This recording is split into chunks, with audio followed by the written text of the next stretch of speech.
राधे राधे सभी को। कैसे हैं आप लोग? उम्मीद करते हैं सभी अच्छे से होंगे। दीपावली का पर्व अच्छे से मनाया होगा आपने। बीच में कुछ व्यस्तताओं के कारण मैं थोड़ा सा स्वस्थ भी था, तो आप लोगों के समक्ष उपस्थित नहीं हो पाया। उसके लिए सबसे से क्षमा प्रार्थी हूँ। फिर मुझे लगा कि आने वाले दिनों में बहुत सारे त्यौहार आ रहे हैं हमारे, तो फिर रहा नहीं गया। पुनः आप लोगों के समक्ष फिर से एक बार उपस्थित हुआ हूँ कुछ नई जानकारियों के लिए। तो आप लोग कृपया मेरे चैनल को लाइक सब्सक्राइब कीजिए, जिससे आपके पास रोज़ नए नए जो जानकारियाँ वो आती रहे। और प्लीज़ दोस्तों, इसको शेयर भी ज़रूर किया कीजिए। ये आपका अपना ही चैनल है। और आज हम बात करेंगे आने वाली 1 नवंबर।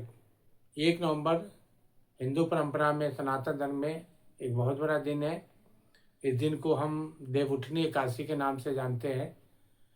और देवउठनी एकादशी के बारे में कहा जाता है कि ये जो दिन है, ये सभी जनों के लिए, सनातन धर्म वालों के लिए बहुत ही अच्छा दिन होता है। क्योंकि जब भगवान विष्णु आषाढ़ मास के शुक्ल पक्ष की एकादशी को देव सैनी एकादशी में सोने, चतुर्मास के लिए सोने में चले जाते हैं सोने के लिए, तो उसके बाद जो देवउठनी एकादशी है उस दिन उनका वो शयन से जगते हैं, उनको जगाया जाता है। उसी दिन से पुनः संसार में सारे सभी प्रकार के मांगलिक कार्य शुरू किए जाते हैं। जैसा कि आपको पता है कि कोई भी मांगलिक कार्य नारायण के बिना संपन्न नहीं होता है। सर्वप्रथम नारायण कृपा से ही हर मांगलिक कार्य का श्री गणेश किया जाता है।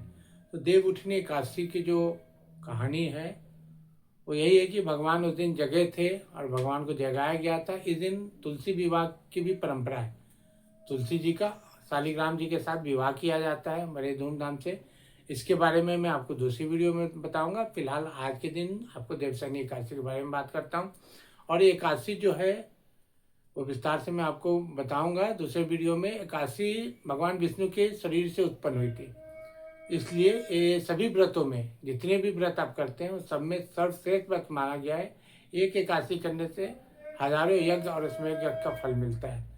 तो कोई भी व्रत आप करते हैं, एकादशी व्रत करने की जो कथा है, किसी नगर में एक राजा राज्य करता था। वो बड़ा ही धर्मात्मा राजा था और उसने पूरी प्रजा के बीच एक घोषणा करवा दी थी कि एकादशी के दिन पूरे शहर में कोई भी अन्न जल ग्रहण नहीं करेगा, कोई चोरी चपाटी नहीं होगी, कोई लड़ाई झगड़ा नहीं करेगा, सभी जन फलाहार करेंगे। और राजा खुद ही इस बात की घोषणा करवा के सभी घर में फलाहार की व्यवस्था राज्य शासन के द्वारा किया जाता। एक बार उस नगर में कोई निर्धन ब्राह्मण आया। उसने राजा से, वो ब्राह्मण राजा के नगर में आया और बोला कि महाराज, मुझे भी अपनी राज्य दरबार में कोई नौकरी दे दे।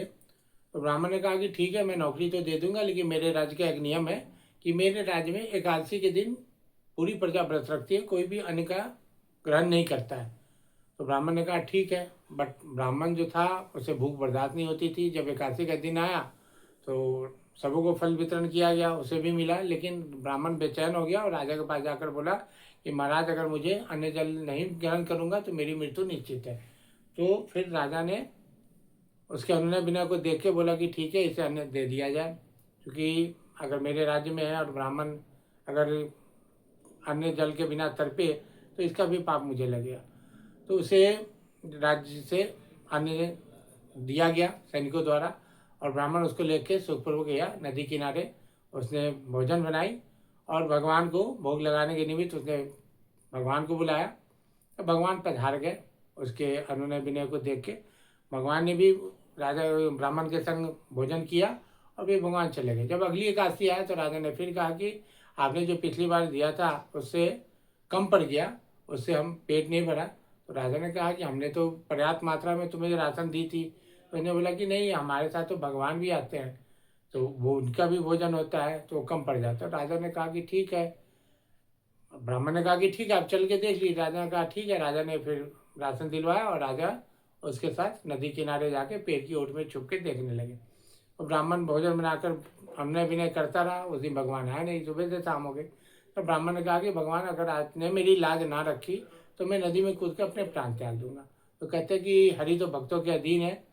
फिर अपने भक्त की लज्जा को बचाने के लिए, अपने भक्त की मान सम्मान को बचाने के लिए भगवान अवतरित हुए और उस ब्राह्मण के संग भोजन प्रसाद ग्रहण कर और भगवान ने इसको अपने साथ विमान में बिठा के बैकुंठ धाम को ले गए। ये देखकर राजा को बड़ी आत्मग्लानि हुई कि मैं तो इतने दिनों से काशी का व्रत कर रहा हूँ और मुझे भगवान ने आज तक दर्शन भी नहीं दिए।